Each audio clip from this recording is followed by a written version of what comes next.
Mxiety. We are on tonight with the amazing Games Hotline team. Anita and Jay are here to join us.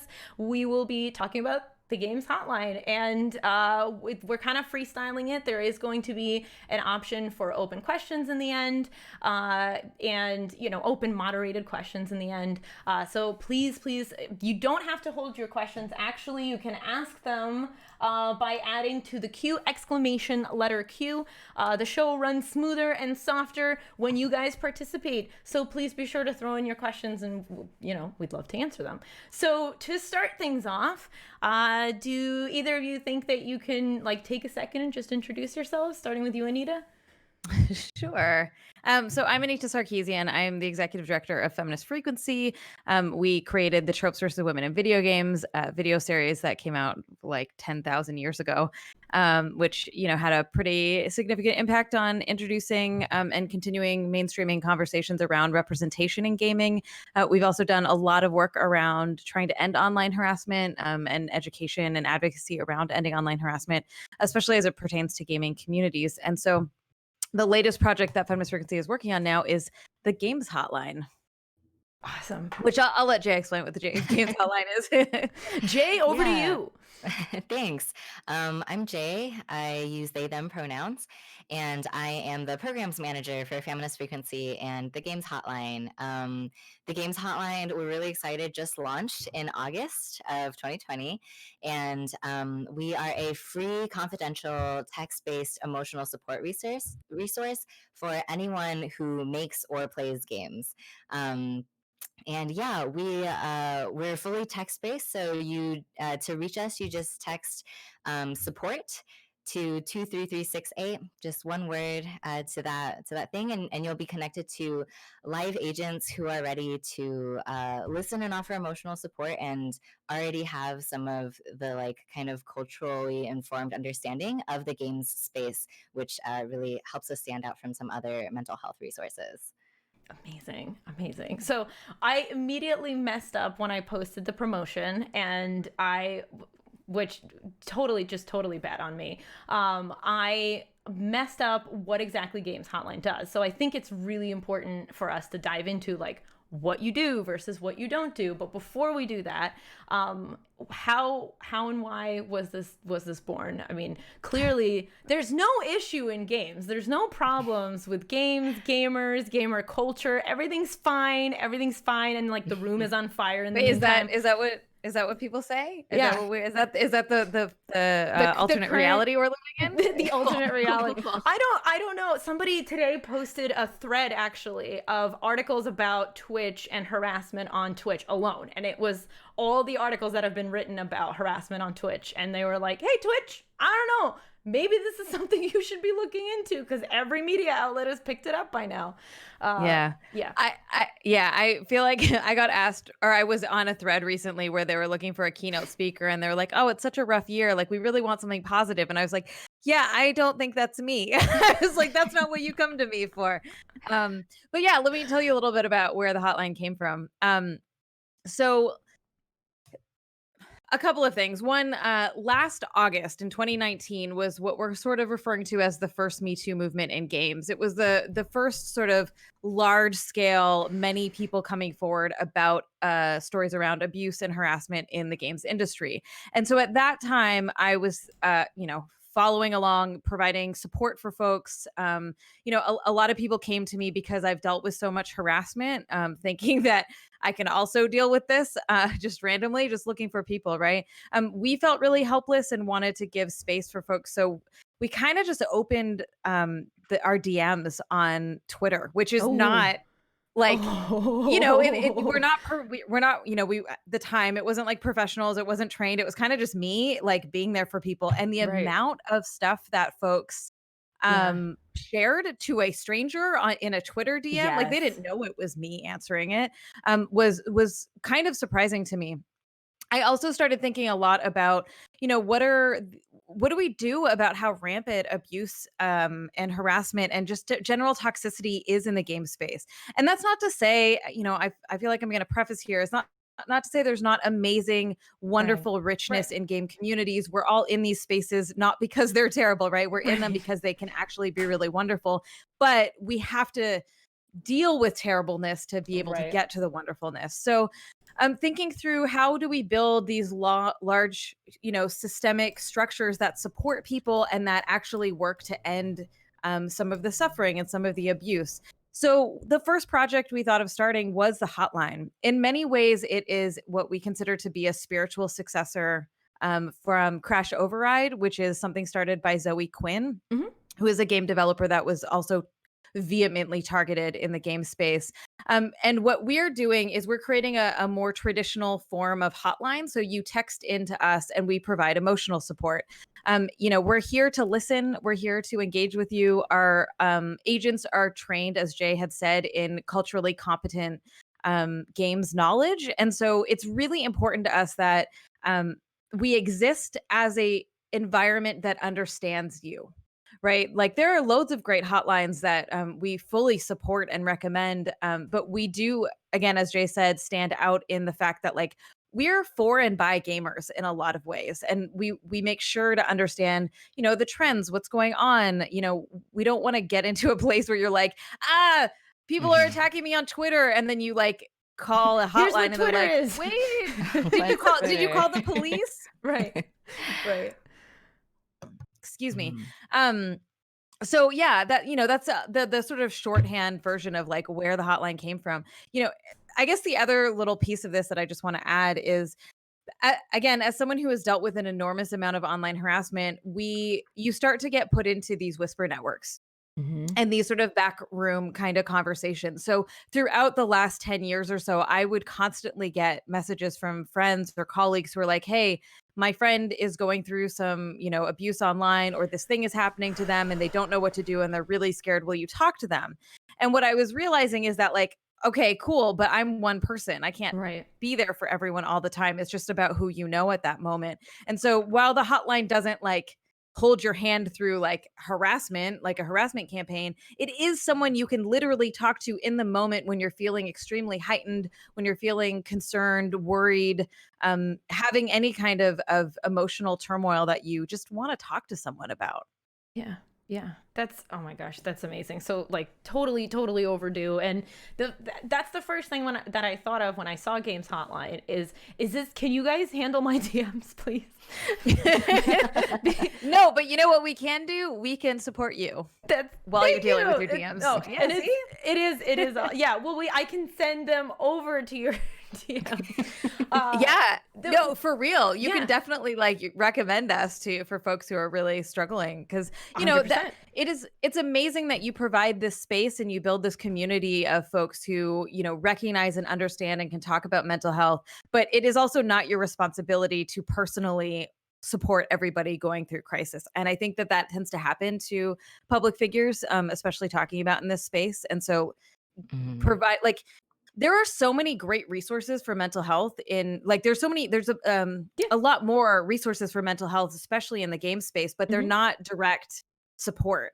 And No. so we wanted to Mhm. fill that niche a little bit and be like, okay, you can literally talk to somebody, which instead of reading a guide or being told that everything will be okay or what have you, if that Right. makes sense. No, that Yeah. makes a ton of sense. Jay, did you It's have something there? also Sorry.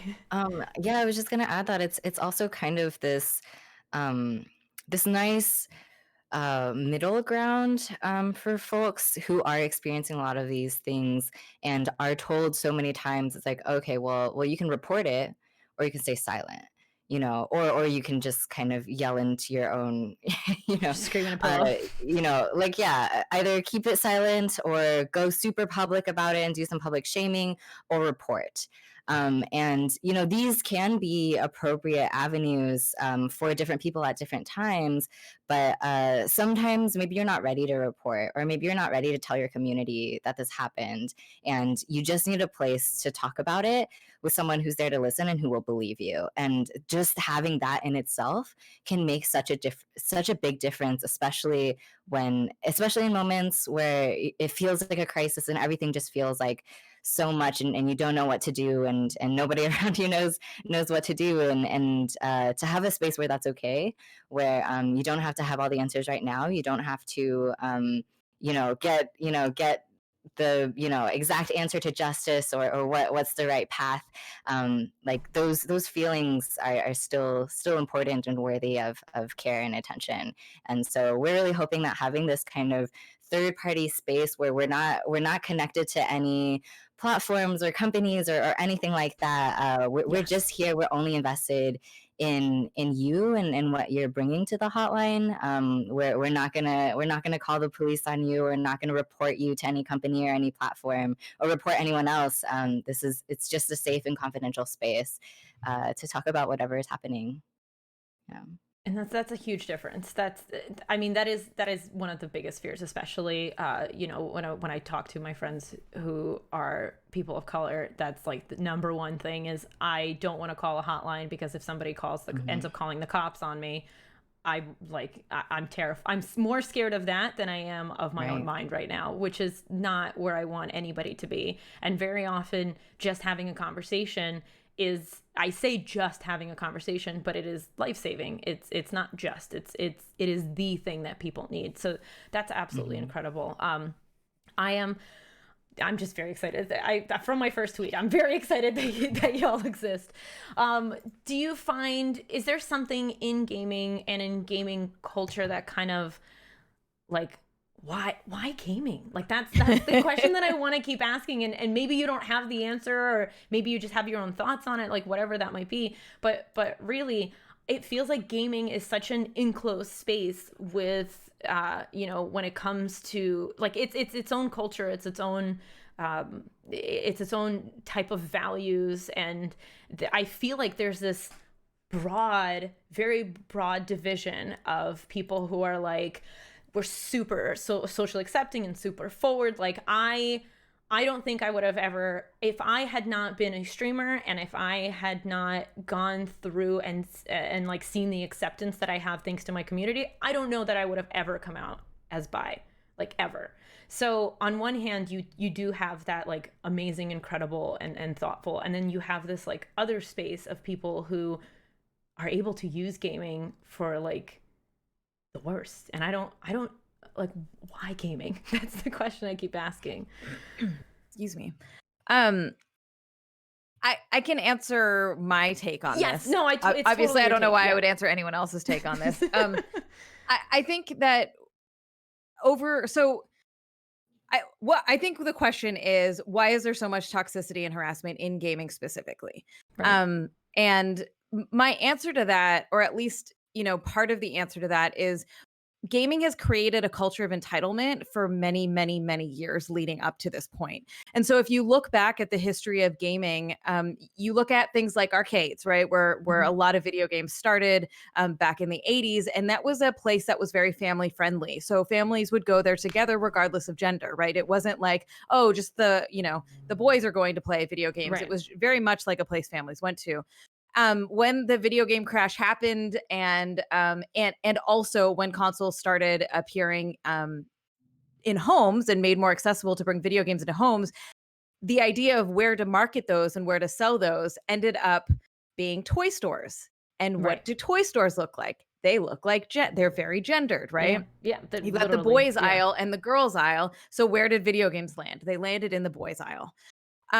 So because of that, we saw a shift from the late 80s up until very recent, like even now, I would say, but throughout the 90s, big time in the 90s, gaming being extremely marketed to boys and men. And this looks like the subject matter of games. It looks like the protagonist in games. It's the flip side of that is that women in games were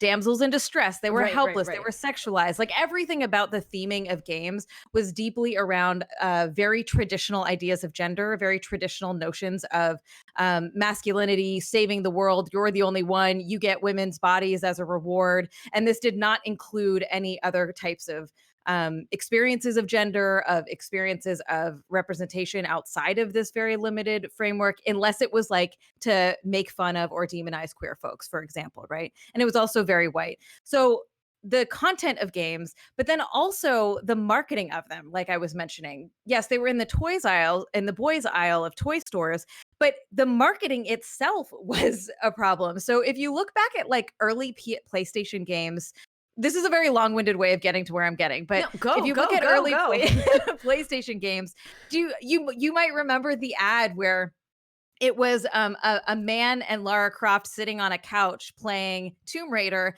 and there was like a banging and a rattling and a screaming at the door because it was coded that his girlfriend was locked in the closet while he got to play games with Lara Croft, right? This is just one example of so many examples that we uncovered of these deeply sexist ways of presenting gaming.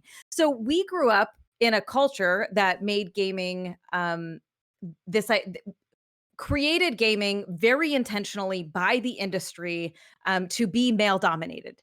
Now, also gaming was considered this sort of niche nerdy thing for a lot of people. And so you've got these boys who grow up thinking that they're nerds and that they're, never going to get women. I'm using very stereotypical language here that I don't agree with, that feel very dismissed by mainstream culture. And gaming was the way that they identified. It was their sort of last bastion of masculinity in a lot of ways. Again, this is all me talking in stereotypes, not what I actually think is the case. So if you grow up with that and you grow up with that sense of this deep entitlement to this space that told you constantly that women's bodies were for you to, exploit and consume, it makes sense that to some degree, it makes sense that you might get really mad when folks who don't look like you, which are anyone who's not a white dude, comes in and says, hey, like your games are kind of a problem. Like, can we talk about that? Right. Hey, maybe like the status quo isn't okay. Maybe we can make it a little more inclusive. Maybe we can make this space a little more welcoming. And there was a subset of very angry, mostly male gamers that got really fucking mad. Sorry, can we swear on this? Yeah, you go. So, I just did. that got really mad.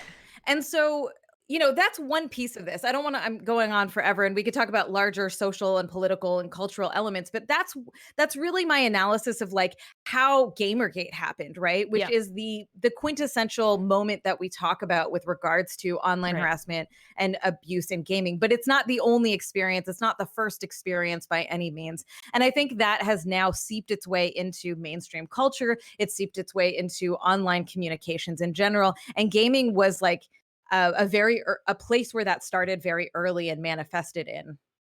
Yeah. Oh my God. So this has nothing to do with you two who are the spotlight of the show, but the fact that we all together just got schooled and like by Anita, like huge dream of mine. So thank you. Just thank you. If your dreams are to be schooled by me, then I don't know. We can do this every week. I got loads of things to share. Don't threaten me with a good time. No, but seriously. So thank you for that. Yeah, I know I went on about it, but I think that I've always been very interested in how history shapes our present, right? And I think that part of the importance of understanding how we got to this point and when people are like, whoa, and I'm talking about like liberation movements, I'm talking about everything that's happening right now, is understanding the history of how we got here and is really important. And for gaming, it's so easy to not know that, right? Whether you're young or new or, not an academic or didn't study this stuff, for example. When I said, I was like, oh, Anita is coming onto my show. And I was like, oh, we're a little nervous because, we know like Gamergate's going to come up. And my brother-in-law was over and he's like, what? And I looked at him and I was like, what do you, like, he's not that much younger, but he's like, what are you talking about? I was like, Gamergate, like that was a huge thing. And he was looking at me like literally like I had four eyes. And he's like, okay, like if you say so, I mean, if it's a big deal. I couldn't believe that there were actually people who like didn't know about it or that were like secluded enough to just kind of continue. It doesn't feel like it was that long ago anymore because time moves so quickly in like online life, right? We have something to be outraged about every day and it's exhausting and horrifying. It's also a new generation of gamers have grown up. A new generation of gamers are here now, right? And like I've also heard people who are like, what's that? I don't understand. like especially students. I've had teachers tell me that their students don't know or have never heard of it. But on the flip side is that you have a whole generation of gamers that are coming up that um knew that it happened, understand it, are not like intimately connected to it, didn't Right. live through it. It's a part of the history and it informs their engagement moving forward, right? And I think that that's also really interesting in terms of shifting the culture of the games industry and gaming communities. Yeah. Yeah, absolutely. Jay, do you have anything to add? I wanted to speak to one of the other parts that you brought up earlier with the kind of that there are also amidst all of this these incredibly vibrant and just like nourishing and beautiful communities of queer gamers, female gamers, um, just POC gamers. Like it's just so there's like so many vibrant communities within gaming that have really held on to each other very tightly and created these really special spaces for folks like them. And I would say that there is an element of how like sometimes when there is a space that is like incredibly dominated by one group of people who also engages in a lot of gatekeeping, that almost forces it forces a lot of people out, but it also forces folks to hold on to each other a little tighter, and really, really, really invest in these communities, which I think is really, really beautiful. And it definitely creates like a special feeling, and so I'm really grateful for those communities as well. And it was like really special to hear your experience of coming out as bi, and all of that. As a queer and trans person living in the South, also get told a lot of like, why do you, I live in Texas, like, why do you like move out to like New York or California or Right. the Pacific Northwest or something? Like, why would you stay in a red state? And it does suck a lot.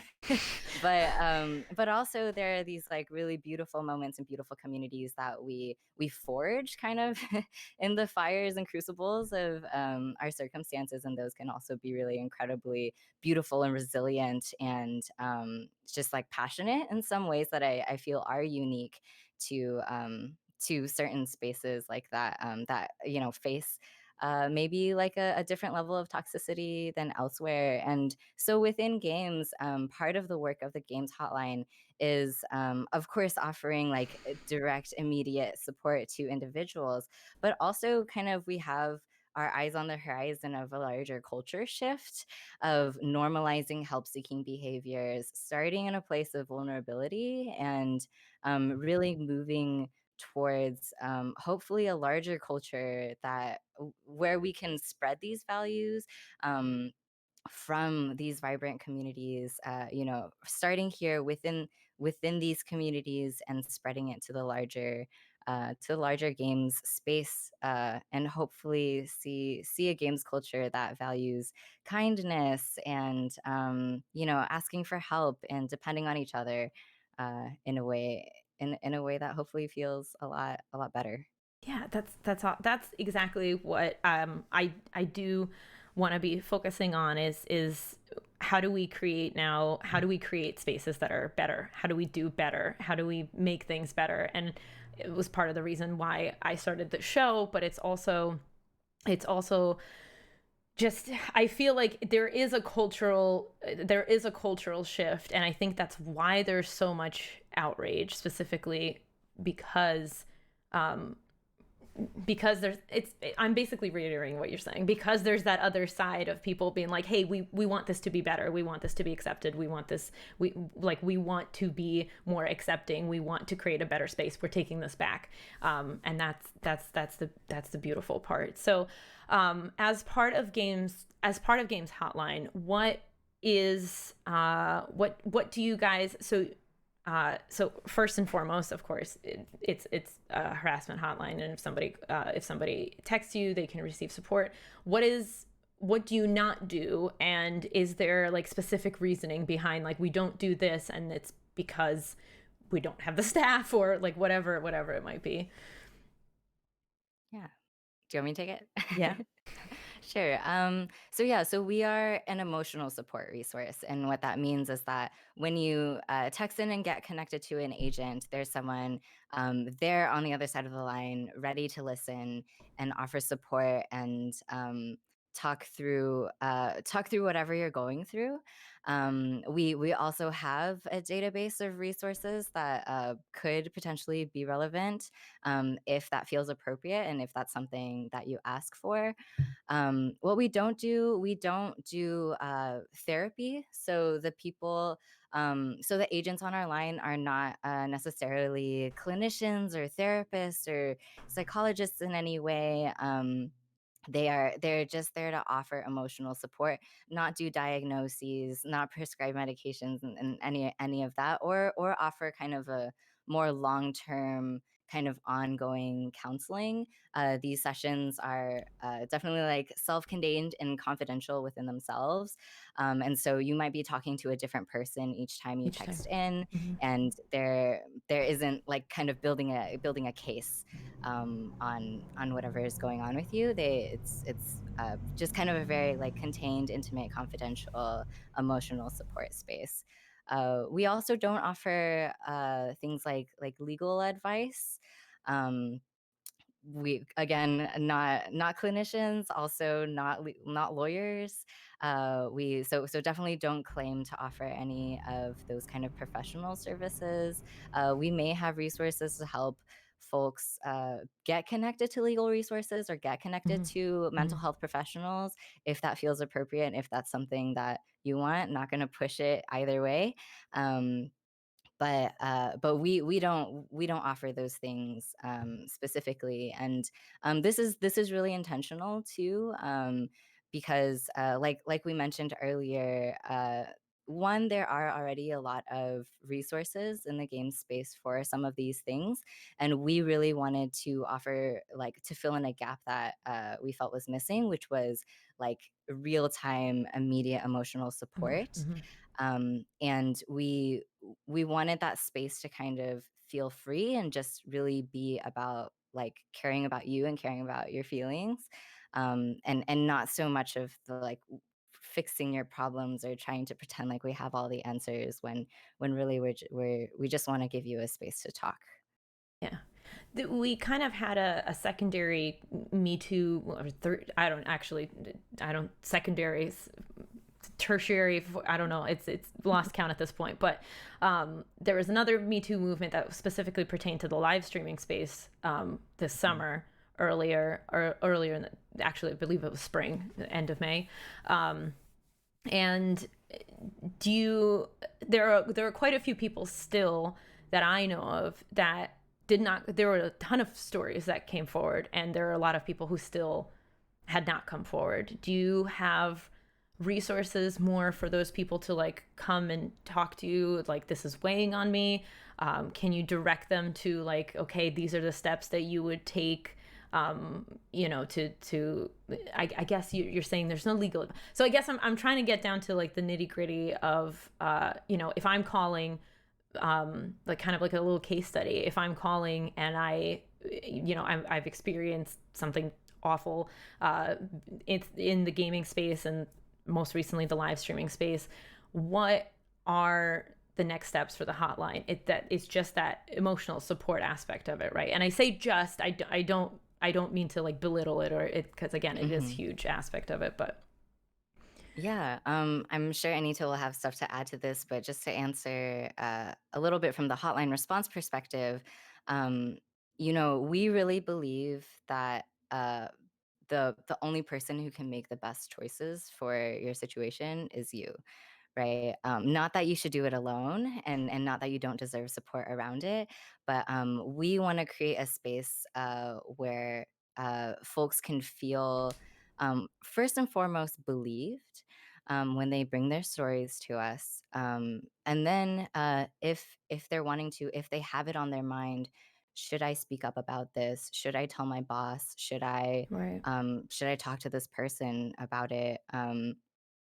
If those things are on their mind, we also want to create an open space for them to talk through that. So our Okay. agents are absolutely equipped and open to having those conversations with you, to say like, okay, it sounds like you are thinking about maybe making a public post, but it sounds like you might be a little scared or nervous about it. Like, tell me more about what you're scared of. And hopefully in that space, where first of all, like, you are believed, and we want to, I guess, empower you to make the best decision for yourself. That type of space can offer the support that folks need to kind of just make the best decision for themselves. I mean, as we've seen with so many of these stories, there is absolutely not a one size fit all, like step by Right. step solution of Right. like, all right, you've been harassed, here's what to do. I'll fix it. No problem. It'll Yeah. be gone by Here's the tomorrow. answer. Yeah. Yeah. Thanks God, for if we could build that I know, hotline. I wish, Oh man, right? right? What a dream. Yeah. So that's kind of what we can offer, and what we're hoping that our service can add to that experience. And again, like we mentioned a little bit earlier, sometimes it can feel like there's this pressure of, I can either stay silent, or Right. I can, report or make a big public shaming statement. And that's a dichotomy we'd like to kind of add some more shades to, of like, well, what does it feel like when you just have a confidential third party space where you're believed, and then what does it feel like, to talk about it with one friend, or just color in some of the shades in between there. Would you like to Yeah, add or anything? even is there opportunities for restorative justice work quietly with your community or with the person who has caused harm, right? Like, Yeah. sorry, just seconding that it's not an either or situation. No, yeah. One thing I do want to add, because Jay explained that so wonderfully, is there are some resources that we want to build over time. And so one of the ones that we are working on is a kind of like, so you've been harassed / abused, what do I do kind of document. And it's not to provide answers, but to provide some insight into the different things that people could do. I think that is something I find a lot in my one-on-one experiences with Yeah. folks, where they just kind of want to know their options. They want someone to talk to them, like real talk, about what it means to uh speak about something publicly, like how to be prepared for that. Do you go to the police? What does it mean to do that? What does legal options look like? So it's not it's not necessarily like do these things. It's just like things to consider, right? Things that you may not have thought of, things, to give a little bit of guidance and a little bit of education on something that's really personal and difficult and impactful in a moment Yeah. when you're already very traumatized or heightened, a heightened issue. But also, just to clarify, the hotline is we 100% train and support for online harassment and abuse and gender-based violence, but not just gender-based violence, right? All of these things are within the purview of what we support, but we also are just an emotional support hotline. So it's been really delightful to see folks who, because I was worried before we launched, Jake can attest to this. And I'm like, people are going to think it's just about online harassment and nobody's going to text us about anything other than that. And why did I call it this? And I've been so delighted to see delighted is a weird thing to say in this space. No, but, I totally really, get it. I say that all the time about mental health stuff. I'm like, I'm so Yeah. excited to talk about depression. Yeah, exactly. But we've gotten so many, we've gotten such a wide range of issues that people have texted in about, that is above and beyond just online harassment, right? Like literally some of them were like exactly the case studies that we imagined would happen.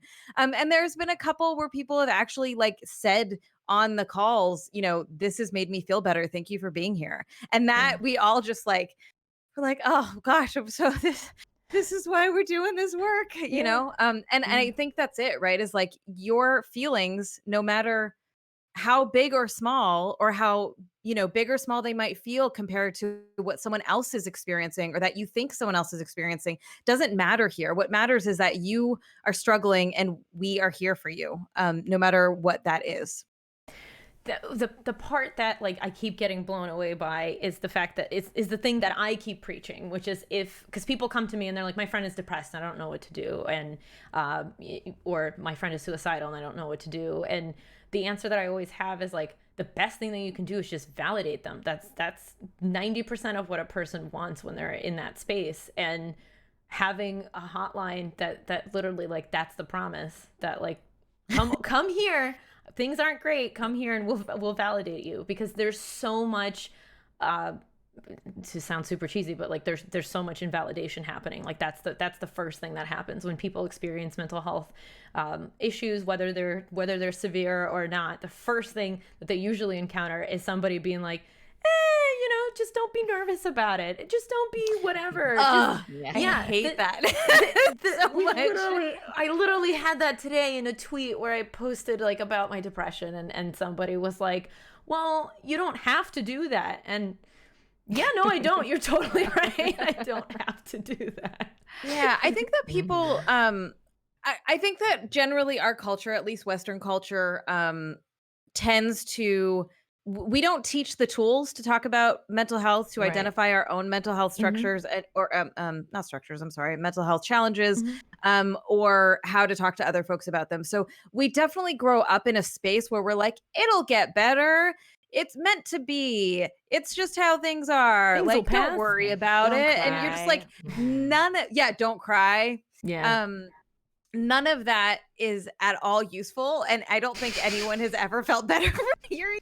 If you did, cool, more power to you. You can have that. But I think for the most part, like you're saying, 100%, you just want to be believed and heard and understood. And I think that we crave that so much as humans, but also especially when we're in moments of crisis or moments of heightened anxiety or stress. It also reminded me of like when you say you're nervous about like going on stage or doing a pitch or doing something, they're like, oh, you'll be great. And I'm like, you don't know that. Like, why would you know that? Yeah, absolutely. That doesn't help. You don't know what's going to happen. Dismissiveness is the first thing that we're taught. That's 100% it. People are so uncomfortable with being uncomfortable. Yeah, because nobody trains you. Like, these are not conversations you're having since you're little. These are not, and every adult that you talk to about this, or like my growing up, my experience, every adult that I talked to about mental health related stuff would end up, I don't know if you can hear my dog barking, I'm really sorry. But every adult that I would end up talking to about mental health stuff would just be like, this will pass. And it's because they were uncomfortable, because they didn't know what to do. And the reality is it's so, the to-do part is so simple. You literally just don't dismiss and just say, you just need like, and I've said this several times, I know in stream, so I'm sorry for repeating myself, but it sucks. That sucks. I'm sorry. That sucks. Like that phrase alone can do so much. And that's if you're not trained. And to have a hotline that's going to do more than say that sucks, that's amazing. Yeah. Oh, totally. Yeah.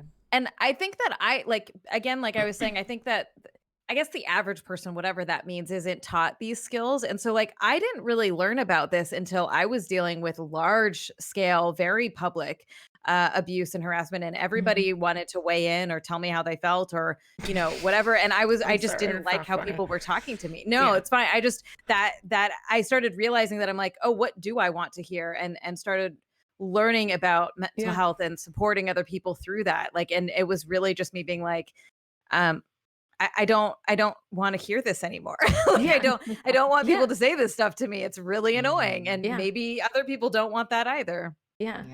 Because, and everyone wants to give advice, right? Like, that's the thing. Here we are. I'm like, I'm an expert. Listen to me talk about some shit for an hour. Sure. But everybody wants to give advice. I called you to do that. So that's different. It's true. It's fair. But the thing is that people, and I think this goes to what Jay was talking about, is that we can guide folks to find the answers that are useful for themselves, right? Because we don't know. I don't know what you need, and you don't know what I need. I can ask you specific questions to help you get to figure that out. Yes. But I think we really need to fight our urge to like fix everybody and fix everybody else's problems and just be like, it sucks, and I hear you, and I believe you. Yeah. Do you want to talk about? Do you want to talk about some options that you have available to you? Like, how does that feel? No, cool, no problem. Really letting the folks guide that conversation is what I have found to be the most validating and successful in the moments to help bring people to a calmer place. Yeah. I recently changed therapists, and the biggest difference in the new therapist that I talked to is one, he doesn't tell me what I should be feeling or where I should go. He leads me towards that. Like, he just keeps asking me questions that let me get there by myself. And the difference is huge because the lessons actually stick because I remember how I got there, so I can recreate that thought pattern later. And like today I was talking about like Twitch subs with him, and he knew what it was, and the difference that made was amazing. Wow. Because it's huge. It's huge. It's really huge. So to have a hotline where like I want that for people. Like as I was talking to him, I literally stopped mid-sentence and was like, by the way, thank you for knowing what this is. And then I like continued talking. And so having a space that I can send people to that I know people will be literate in that is super crucial. Yeah. Therapists that are a good match are like, oh, heaven, just like, oh, amazing. Yeah. That's definitely something we've heard from other folks of like, yeah, maybe they went to another hotline or went to a therapist or another friend who might not be in games, and talking about what's happening. Maybe it's harassment, maybe it's abuse in a workplace situation, or maybe it's, yeah, just like mental health stuff related to playing in a game or something like that. And the reaction, instead of it being all this validation stuff that we've been talking about, like, wow, that sucks, oh man, let's talk about it, instead the reaction centers the other person's like disbelief or amazement Yes. about like what happens, of like, what, that's, I can't believe, like, that's Yes. unbelievable, that's what, Yes. how does that even happen, I can't even imagine that. And then that just, again, that centers the other person, and it doesn't give you any room for your feelings when you're the one needing support right now. And then also, yeah, this like that labor, like that it would have asked of you, right, if you had to be like, wait, explain what Twitch subs are because I Right. don't get it. Right. That just really interrupts that space and that the safety and comfort that you can't even feel in that. And so that's again another thing that we really, that's really important to us to bring to this, because there are just there are so many kind of unique flavors of harassment and mental health experiences and abuse or toxicity within playing and making games, that having, yeah, that kind of literacy around can make such a huge difference in a mental health and emotional support space. The other part of it is that there's still a ton of people who don't take gaming seriously, or that don't Hmm. take issues online seriously. Like oh my gosh, I can't remember.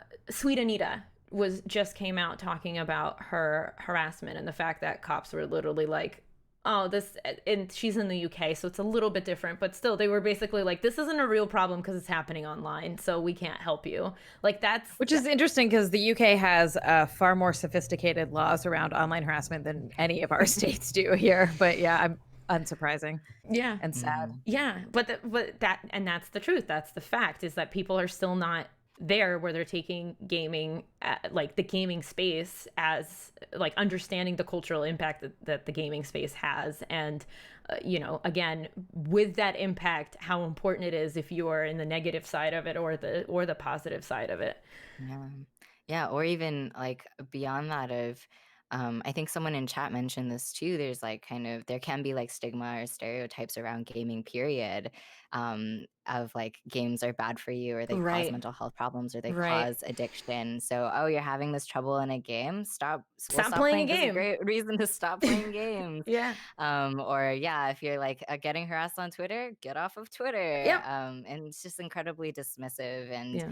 and going back to like kind of the vibrancy and uh, beauty that games community can bring, it really, really just totally diminishes that of like having, yeah, so yeah, having a space that understands how important games can be to someone, and how almost like for a lot of people games are a lifeline Yeah. too, if we're going to talk about mental health and games, like Absolutely. having a space that understands that and isn't just gonna dismiss it as a, okay, well, get off the internet or uninstall the game, and Yeah. which just replicates the harm that people are experiencing themselves. Yeah. Yeah. Yeah.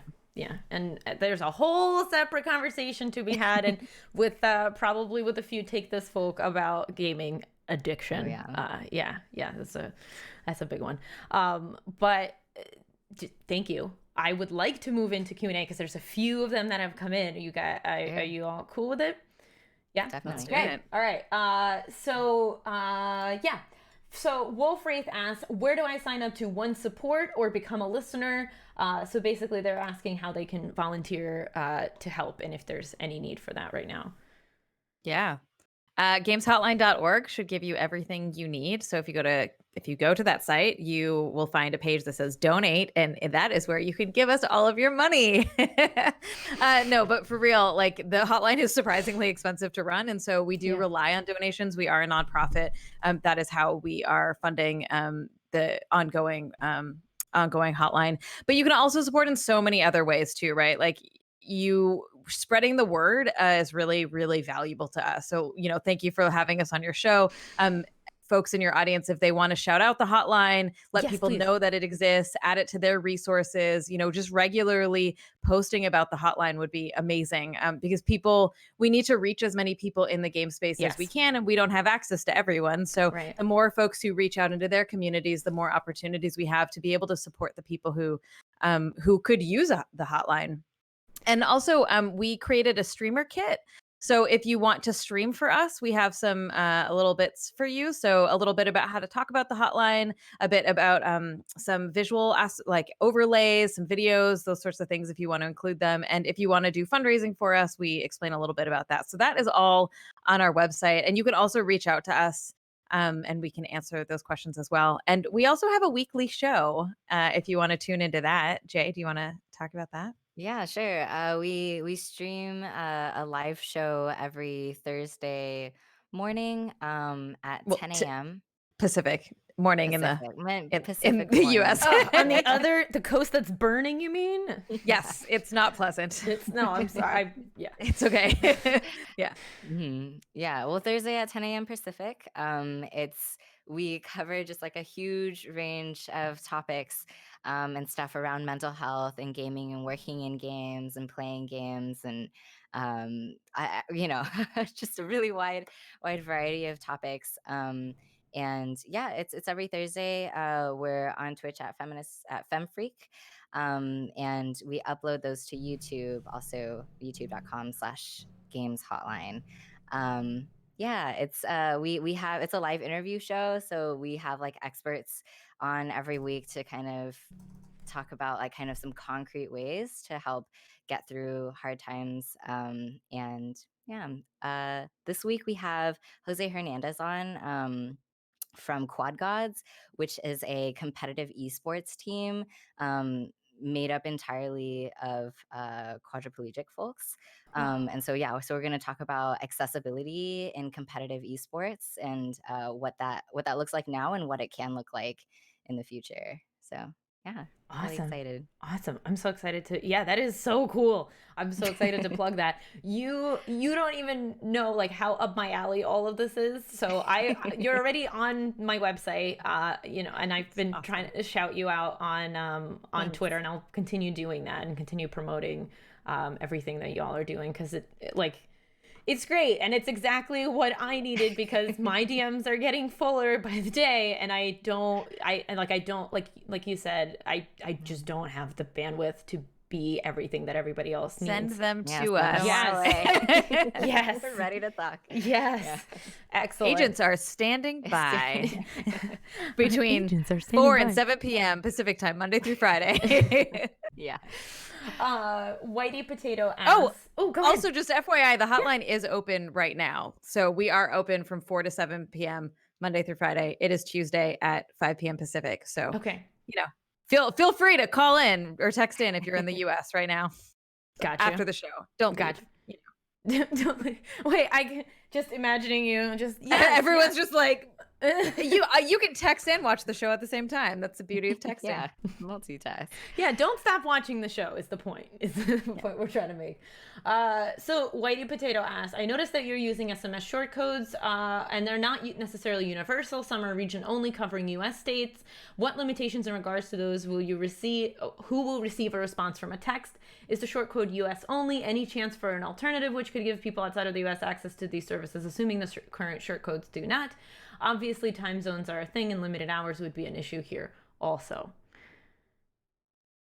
Jay, Yeah. do you want me to? I don't. Yeah, those were all a lot of great questions. Yes, it is a US short code, so the service is only available in the US. We tried to pick a time, 4 to 7 p.m. Pacific, that was that kind of caught the like after school / getting off of work periods across all the time zones. It's US based short codes. It's text based, so text messaging rates do apply, and that is a limitation as well. Um, and yeah, I think that Yeah. was all the answers. I can answer the last bit of that. Sure. Well, so we chose text because it can be very accessible for folks. A lot of people have access to SMS. Mhm. They're not reliant on having access to Wi-Fi or other kinds of devices that, in that way. And there's also a long history of phones, hotlines, texting, that sort of thing. We wanted to fill that space, but it does mean that we are limited to the US for now. The last half of that question is there opportunities for global engagement or global reach? Because we're so new and early, we're staying focused on the US, but we definitely would love to make this available in other regions, whether it is to make it digital and like online platforms, or partnering with other organizations or building organizations or call centers in other countries. But that is like way far into the future, because there's a lot of pieces that would need to get put into place for something like that to happen. So yeah, unfortunately right now it is just US based. Understood. It's fair. You guys are babies. I know. Earlier you were talking about like, what don't you do? And it sounds like we don't do anything. Then you clarified. No. I get in this trap too, because I'm like, yeah, you text us and we talk to you. Like, that's literally what takes a lot more on the back end to get it, like, to make that actually happen in a way that works well. But it really, that's the point. The point of the hotline is so that you can text someone and talk to them when you need to. And I always have to check myself as someone who's always like, bigger, better, let's do more, and be like, no, that's what this is for and what we're doing. So, as we grow, the idea of moving to more hours and having more capacity in that way is like a move we would like to do as we build. But we've only been open a month, so we're like, we got to take it bit by bit so that we can remain available. And I don't know if quality control is the right word, but kind of like be able to adjust and go with and do things right for our texters or for our users. Texters is so weird. So yeah, we're just a baby. We've been open a month. Month and a half, I guess. It's fine. I think it's fine. I get it, but I'm also like, well, maybe if you don't know how internet stuff works, you might be like, why isn't this yesterday? Okay,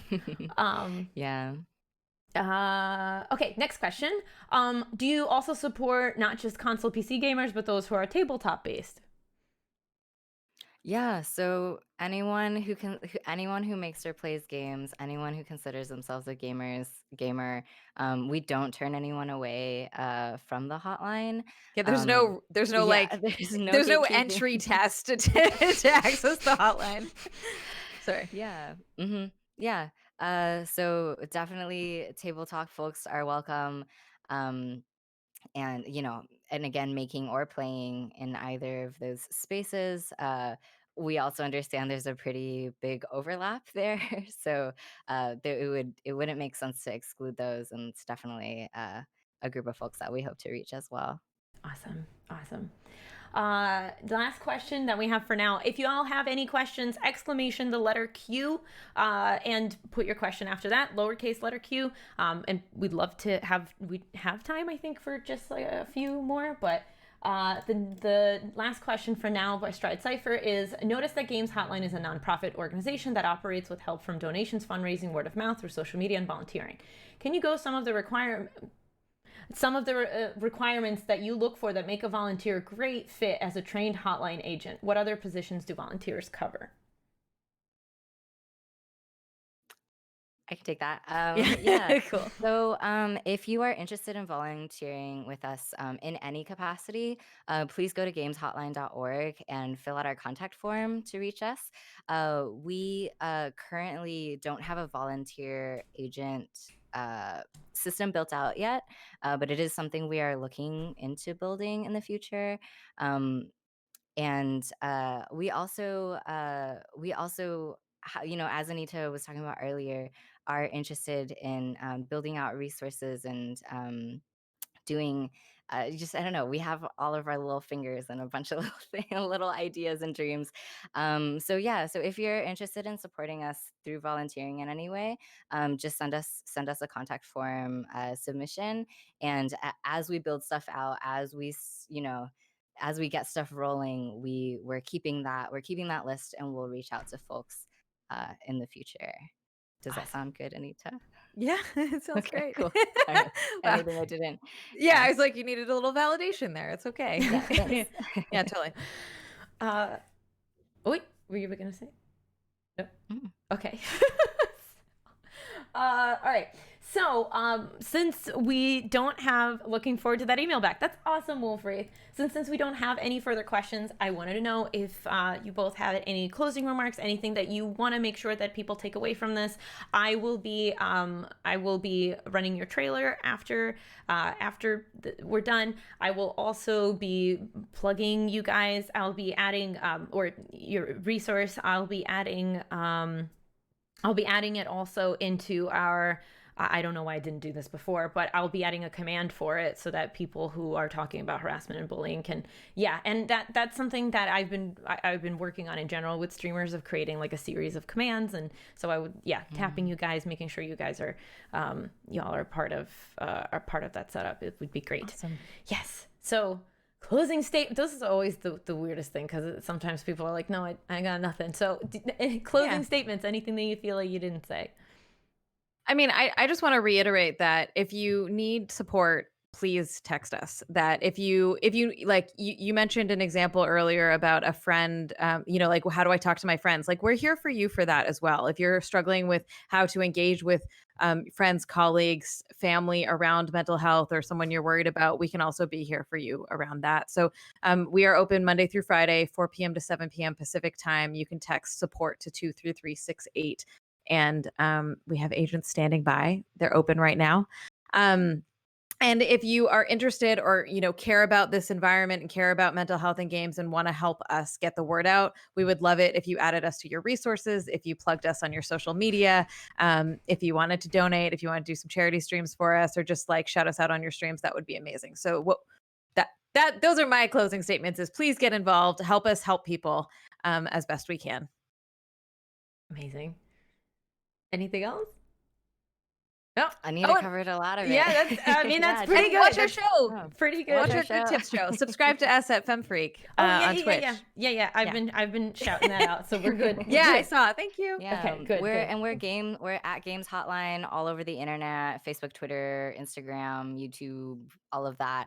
And so much of what we talked about today was just having, the how powerful it is to have these conversations and have spaces like this, and also, part of that normalization is just like really like talking about it and spreading the word, and like, I don't know, just modeling that asking for help is okay, and it's great and powerful and brave. So please just ask everyone to kind of carry this conversation forward into their lives. Yes. Love it so much. Thank you so much for being on. We're gonna be Thanks for having us. Oh my gosh, this is great. This was so much fun. Oh, I'm so glad you thought it was fun. Well, we'll have you back, no problem.